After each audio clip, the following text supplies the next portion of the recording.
है गाइस, जैसा कि मेरे पास बहुत सारे क्वेश्चंस आ रहे हैं स्टूडेंट्स के कि सर हम जैसा कि आपके नेट के एग्जाम के लिए बहुत कम टाइम बचा है तो कैसे प्रिपेयर करें। लोग बहुत ज़्यादा बोदड़ है इसके बारे में। सो गाइस, अभी मेरे हिसाब से आपको आपका जो नेट का एग्ज़ाम है वो ये तो पता नहीं अभी कब होगा, क्योंकि अभी कोविड चल रहा है, वो बाद में ही होगा।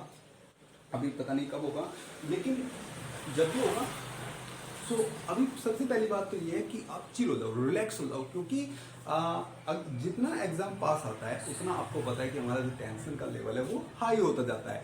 लेकिन आपको टेंशन बिल्कुल नहीं लेनी है। अगर आप बहुत ज़्यादा बोर्डर हो उसके बारे में, यानी कि बहुत ज़्यादा आप टेंशन ले रहे हो, तो गाइस ये डेफिनेटली मुझसे लिखवा के ले लो कि आप पेपर में, जब आपका टेंशन लेवल अभी हाई है तो पेपर में तो टेंशन लेवल बहुत हाई हो जाएगा, आपका पीक पॉइंट पे चल जाएगा और उस टाइम पे आप जो क्वेश्चंस होंगे वो बहुत ही गलत करके आओगे। तो इसलिए आप चाहे पहले कितना ही बोर्ड हो लो, कोई दिक्कत नहीं है, लेकिन जैसे ही आप एग्जाम टाइम में आते हो, एग्जाम के आसपास आते हो, नजदीक आते हो, तो आपको बिल्कुल भी कतई भी टेंशन नहीं लेनी है। बस आपको आपका प्रिपरेशन अच्छे से रखना है और बाद में जाके आपको जिस दिन आपका नेट का एग्जाम होगा, नेट गेट या कोई भी एग्जाम हो, तो आप उस टाइम पे बिल्कुल रिलैक्स होगे और रिलैक्स होके आप वहाँ पे क्वेश्चंस करोगे। मेरा खुद का एक्सपीरियंस है, जैसे कि 2016 में मैं एग्जाम के लिए गया तो भाई मैंने अच्छे से पढ़ा, बहुत अच्छे से पढ़ा, लेकिन पेपर में जाके वही आपको पता है, पेपर में आप निकालना चाहते हो हाइब्रिडाइजेशन, लेकिन निकल जाता है आपका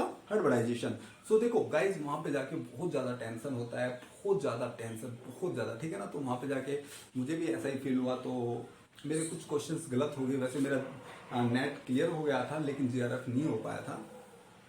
लेकिन मैंने उससे नेक्स्ट टाइम क्या किया, मैंने उससे नेक्स्ट टाइम पेपर में जाके मैं बहुत ज़्यादा रिलैक्स था। तो वहाँ पे जाके जब मैंने पेपर दिया तो पेपर बहुत अच्छा हुआ, तो मेरा जेआरएफ हो गया। नेक्स्ट बार 2017 दिसंबर में मेरा जो रिलैक्स लेवल था वो और भी ज़्यादा था और मेरा जो प्रिपरेशन था वो बहुत अच्छा था गाइस। मैंने पेपर तक जाने तक बहुत बार बार थ्योरी को रिवाइज किया हुआ था। आपको थ्योरी को बहुत ज़्यादा रिवाइज करना है। क्वेश्चंस आप लगाते रहो, थोड़े थोड़े क्वेश्चंस लगाते रहो, लेकिन आपको थ्योरी को इतना रिवाइज करना है कि थ्योरी आपकी, उसे कहते हैं ना, कंठस्थ हो जाए, यानी कि आपको थ्योरी बिल्कुल अच्छे से आनी चाहिए, क्वेश्चन आप लगा लेते हो। तो फिर उस टाइम पे आप बिल्कुल रिलैक्स हो जाओ पेपर के टाइम पे, तो आपके क्वेश्चन 100% होते हैं। और उसका रिजल्ट क्या होता है गाइस, मैं सी पार्ट में 24 क्वेश्चन करके आया था, 24 के 24 क्वेश्चन ठीक थे। ऐसे ही बी पार्ट में मेरे मोस्टली क्वेश्चन ठीक थे। तो आप अगर पेपर में रिलैक्स रहोगे तो आपके लिए अच्छा होगा। ओके, एंड नेक्स्ट चीज देखो, अभी बहुत सारे लोग क्या करते हैं, जस्ट वेट। ओके गाइस, आज बाहर बहुत ज़्यादा शोर हो रहा है, पता नहीं क्या है। तो मैं आपको बता रहा था कि आपको क्या स्ट्रेटजी फॉलो करनी है। देखो गाइस, आप दो टाइप के स्टूडेंट्स होते हैं, एक को फिजिकल ज़्यादा अच्छी लगती है, एक को ऑर्गेनिक ज़्यादा अच्छी लगती है। कुछ लोग होते हैं जिनका इनऑर्गेनिक में बहुत ज़्यादा इंटरेस्ट होता है। तो अभी के लिए आप गाइज, अगर आपका प्रिपरेशन को ज़्यादा अच्छा नहीं है तो आप उन टॉपिक्स पे फोकस करो जो आपका बेस्ट है। उन टॉपिक को आप बार बार रिवाइज करो, बार बार रिवाइज करो। और बाकी के जो टॉपिक्स है, आपको लगता है कि छोटे छोटे टॉपिक्स है, आप इनको कर सकते हो। ये नहीं कि आपने अभी तक बिल्कुल नहीं किया आप उन्हें करने लगो, नहीं, जो आपने पहले से किया है आप उन्हें कर सकते हो, उन्हें भी आप रिवाइज कर लो। तो इसके साथ साथ आप इनऑर्गेनिक ले सकते हो, उसके थोड़े बहुत टॉपिक्स आप कर सकते हो, जिससे कि आपका थोड़ा हेल्प हो जाता है, ठीक है ना। तो ये आपको करना है। मीन्स आपका अगर फिजिकल अच्छा है तो आप फिजिकल में सब कुछ अच्छे से बहुत अच्छे से पढ़ के जाओ, सब थ्योरी क्लियर। अभी आपके पास काफी टाइम है, ये मत समझो आप एक मंथ में, आधे मंथ में, लास्ट के 15 दिन में और लास्ट के 10 दिन में बहुत अच्छे से प्रिपरेशन कर सकते हो। 5-5 6 बार रिवाइज कर दो, ठीक है ना। और आप इसके साथ में इनऑर्गेनिक, ऑर्गेनिक वाले जैसे आप क्या ले सकते हैं, इनऑर्गेनिक ले सकते हैं। लेकिन अपने टॉपिक्स के जो सभी जितने भी टॉपिक्स है, अपने टॉपिक्स में जितने भी आपके मीन्स टॉपिक्स हैं, वो सब बहुत अच्छे से क्लियर होने चाहिए। और नेक्स्ट बात गाइस,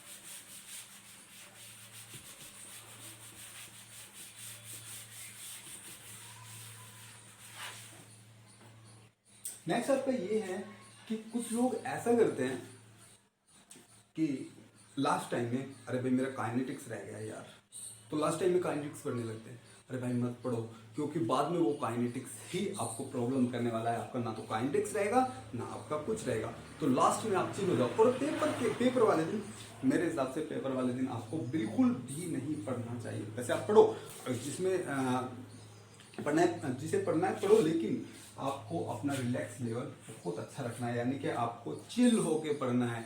ऐसे ही बस मजे में पढ़ना है, ये नहीं आप पढ़ रहे हो हाँ बायोऑर्गेनिक रटने में लग रहे हो, क्वांटम मत उठा लेना, बड़े बड़े टॉपिक मत उठाना। बायोऑर्गेनिक रटने में लग रहे हो आप, ऑर्गेनिक की रिएक्शन मैकेनिज्म रटने में लग रहे हो, नेम रिएक्शन रटने में लग रहे हो, नहीं, वो आपका सबसे बड़ा प्रॉब्लम है। ऐसा बिल्कुल भी मत करना, ठीक है ना, ये बहुत गलत बात है। ओके, इसके बाद में एक चीज, कुछ लोग ऐसा करते हैं जब पेपर में जाते हैं तो लास्ट में जब वो अपना केमिस्ट्री पूरा खत्म कर देते हैं, तो उसके बाद में वो ए पार्ट पे जब जाते हैं तो ए पार्ट को करने के बाद में वो फिर से केमिस्ट्री पे आते हैं। ये बहुत गलत बात है। आप फिर से केमिस्ट्री पे आते हो तो उस टाइम आपके ज्यादा चांसेस होते हैं, क्योंकि टाइम कम रह जाता है, और केमिस्ट्री आप जो क्वेश्चंस पहले से कर चुके हो उसमें भी आपको कुछ त्रुटि नजर आने लगती है। उसमें त्रुटि हो या ना हो, अब आपको कुछ नहीं लेना, आपने जो कर दिया, क्योंकि अब आप सही जो क्वेश्चन आपके रखे हैं उनमें भी गलती होने के चांसेस है।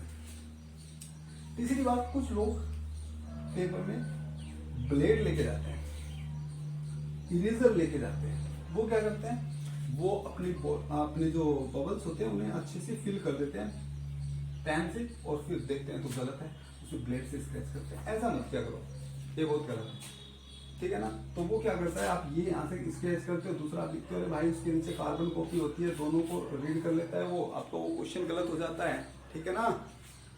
तो भाई ये जो टाइम है, ये टाइम आपका चिला रिलैक्स रहने का है, बोदल होने का नहीं है। इस टाइम पे आप जितना हो सके उतना ज़्यादा से ज़्यादा आप रिवाइज करो। एक बार मेरी बात मान के देखो, आप रिवाइज करते रहो, ठीक है ना। आप थ्योरी को बहुत बार में रिवाइज करते रहो, और उसके साथ साथ में आप क्वेश्चन लगाते रहना। क्वेश्चन बस ऐसे मत लगाना, बैठ के क्वेश्चन लेके, बहुत सारा थ्योरी आती नहीं, क्वेश्चन लेके बैठ गए, ठीक है ना, देख के कर रहे हो, अरे पेपर में देख के करोगे, पेपर में भाई साहब क्वेश्चन रिपीट नहीं होते, ठीक है ना, बहुत पछताओगे, ऐसा मत करना, कुछ नहीं तरह की बातों में, ठीक है ना।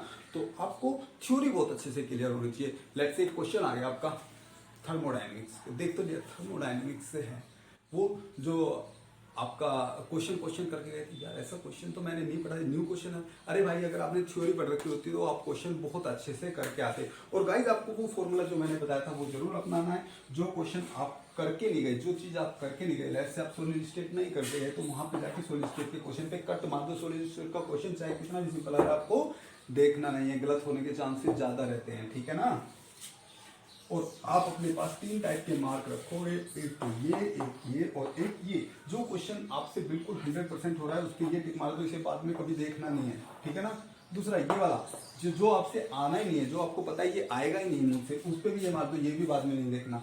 तीसरा होता है ये, आप जिसमें 90% श्योर होते हो कि हाँ ये क्वेश्चन हो जाएगा, बट अभी समझ में नहीं आ रहा, आप इस पे ये कर सकते हो, बाद में देख सकते हो, ठीक है ना। बाद में अगर 100% समझ में आ रहा है तो आप करोगे, अदरवाइज इसे भी क्रॉस मार के छोड़ दोगे। पेपर आपका है, आप पेपर पे कितना भी रफ वर्क करो, कुछ भी करो, पेपर पे हमेशा रफ वर्क आपको क्वेश्चन के साथ ही, जैसे क्वेश्चन है, क्वेश्चन के ऊपर ही आपको रफ वर्क करना होता है। लेकिन ये जब के लिए था जब आपका ऑफलाइन एग्जाम आता था। अब भाई जब जो एग्जाम आता है वो ऑनलाइन एग्जाम आता है, तो अब आप ये नहीं कर सकते, तो आपको वहाँ पे जो पेपर मिलेगा उस पर आप अच्छे से रफ वर्क करके देख सकते हो, ठीक है ना। कट वर्क, अब आप कट भी नहीं मार सकते, पहले आप ये क्रॉस करके जाते थे ना, अब तो आप ये भी नहीं कर सकते। बस हाँ आपके, लेकिन आपका कंप्यूटर में भी होते हैं तीनों मार्क, आप देखते होगे, ठीक है ना। तो इन तीनों का यूज आपको 100% करना है, ठीक है ना। तीसरी बात, अब बात आती है कि अगर मेरा इतने मार्क्स का क्वेश्चन हो गया, कब मुझे रिस्क लेना है, आगे क्वेश्चन करने हैं, कब नहीं करने हैं। तो गाइस लेट्स से किसी के 70 नंबर का, 70 मार्क्स का उसका 100% हो गया, 70 मार्क्स का, और वो जनरल से बिलोंग करता है, ठीक है ना। तो आपको पता है 70 पे तो LS भी नहीं होना, JRF की तो बात अलग है। तो आपको यहाँ 100% रिस्क लेना चाहिए, ठीक है ना। आप यहाँ पे 100% रिस्क लो और क्वेश्चन करो, जिससे कि आपका अबो 90 चल जाए, या तो कम ही जाएगा या ऊपर जाएगा, ठीक है ना। यहाँ पे रिस्क लेना चाहिए। दूसरा, आपका लेट से 90 के अबव बन रहा है, 91, 92, 95 बन रहा है, तो यहाँ पे गाइस आपको रिस्क बिल्कुल, अगर आपको क्वेश्चन और भी आते हैं, ऐसा लग रहा है कि 95% आ रहा है, हो जाएगा, तो उसे कर लेना। लेकिन आप यहाँ पे जो क्वेश्चन आपसे नहीं हो रहे उनके ऊपर रिस्क मत लेना, क्योंकि ये आपका एलएस का बाउंड्री है। यहाँ पे आपका एलएस क्लियर हो सकता है। अगर यहाँ पे आपने थोड़ी सी सावधानी हटाई, मीन्स आपने यहाँ पे रिस्क ले लिया, तो आपके साथ दुर्घटना हो सकती है। ओके, नेक्स्ट चीज गाइस मैं आपको बताना चाहता हूँ कि अगर आपका 110 से ऊपर हो रहा है, 111, 12, 13, 14 हो रहा है, तो आप तब भी रिस्क नहीं लोगे, क्योंकि यहाँ पे आपका जेआरएफ का बाउंड्री आ जाता है, ठीक है ना। अगर जब आपने रिस्क लिया तो आप एलएस पे भी नहीं रुकोगे, आप एलएस से भी नीचे आ जाओगे, या तो आप ऊपर जाओगे, ऊपर लेकिन जाने के चांसेस बहुत कम है, नीचे आ जाने के चांसेस ज्यादा है, तो आप यहाँ पे भी रिस्क नहीं लोगे। लेकिन अगर किसी का मार्क्स आ रहे हैं 140 से ऊपर, तो भाई उससे रिस्क लेना चाहिए। क्यों रिस्क लेना चाहिए? अगर थोड़ा कम नंबर आया तो आप जेआरएफ में रह जाओगे, उससे कम तो आने से रहा, ठीक है ना। अगर आपको ज्यादा आ गया तो यहाँ पे आप एसपीएम की ओर जाते हो, ठीक है ना। तो गाइज आपको यहाँ पे रिस्क लेना चाहिए, 130, 140 पे रिस्क लेना चाहिए, 120, 110 पे आपको रिस्क नहीं लेना चाहिए। तो it was all about your strategy. ऐसा आपको स्ट्रेटजी बना के जाना है, आपको अपना माइंड सेट पहले से ही पूरा करके जाना है। देखो, माइंड फिक्स आपको वहां नहीं करना है, स्ट्रेटजी वहां नहीं बनानी है, माइंड सेट वहां नहीं करना है, आपको यहीं से माइंड सेट करके जाना है, और वो माइंड सेट आपको सेम रखना है। ये मत रखना कि आप लिक्विड फेज में जा रहे हो, कि वहां पे आपका जिस भी बर्तन में डाला, जिस भी वेसल में डाला, उसी का सेट ले लेना। नहीं गाइस, वो बहुत गलत होता है। तो आप जो माइंड सेट करके जा रहे हो वही माइंड सेट वहां पे आप रखना। ओके, और क्या, गाइस बीच में बिल्कुल भी प्रिपरेशन मत छोड़ना। ये बहुत गलत बात है कि बीच में प्रिपरेशन छोड़ते हैं। जैसे आपका नेट का एग्जाम आप हो गया, आपको अभी गेट के लिए प्रिपरेशन करना है, आपने नेट का एग्जाम किया और आपने 10 दिन का गैप ले लिया, भाई 10 दिन बाद में पढ़ेगा यार, बहुत पढ़ लिया। नहीं गाइस, इसमें आपका जो है, जो टच में रहते हो आप, वो टच लेवल आपका यहाँ पे खत्म हो जाता है, आप फिर टच में नहीं जा पाते, फिर आपको स्टार्टिंग से स्टार्ट करना पड़ता है और आपका माइंड खराब हो जाता है। तो गाइस आप कंटिन्यूअस करते रहिए गेट तक, आपके गेट में भी स्कोर अच्छा आएगा डेफिनेटली, ठीक है ना। बस यहाँ पे देखो, लेकिन इन दोनों का डिफरेंस क्या है? नेट का एग्जाम आपका छोड़ने का एग्जाम, आपको क्वेश्चन छोड़ने ज्यादा है, करने कम है, लेकिन ये करने का, यहाँ पे कोई ऐसे छोड़ने बोलना नहीं है आपको। तो यहाँ पे आपको तीनों स्ट्रीम अच्छा करके जाना है, ऑर्गेनिक, इनऑर्गेनिक और फिजिकल, जहाँ तक हो सके आपको तीनों अच्छा करके जाना है। लेकिन आपके जो टॉपिक बेस्ट है उन्हें बेस्ट रखना है, बहुत अच्छा रखना है। बाकी टॉपिक को आप बेस्ट करने का कोशिश करोगे, बाकी स्ट्रेटजी इसमें भी सेम। तो गाइज कोई भी अगर एग्जाम हो, कोई भी दुनिया में कोई भी एग्जाम हो, आपको उस एग्जाम के लिए आपके पास स्ट्रेटजी होनी चाहिए। ऐसा नहीं कि आप मुंह उठाया और चल दिए, ठीक है ना, मुंह भी वहीं पे जाके धोया। तो कुछ लोग ऐसे भी होते हैं, कुछ ऐसे भी होते हैं, वहां पे बैठे रहते हैं, कहते हैं एग्जाम कहीं का है, ठीक है ना। तो वो मत करना। कुछ ऐसे भी होते हैं कि जो नेट के एग्जाम में गए, ठीक है, जाते ही सो गए 15 मिनट पहले उठे। क्या कर लोगे 15 मिनट पहले? क्यों घर वालों के पैसे खो रहे हो, ठीक है ना। अभी तुम लोग बापू के होटल में खा रहे हो, जब अपना पैसा कमाओगे, अपने आप करोगे, तब गाइस आपको पता लगेगा, ठीक है ना। तो गाइस अच्छे से पढ़ना and best of luck for your examination.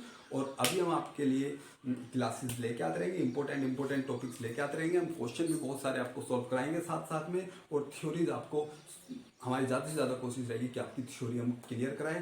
Please guys revise करते रहिए, कंटेस्ट करते रहिए अपनी थ्योरी को, साथ में क्वेश्चन लगाते रहिए। And thank you, bye bye, thanks for watching.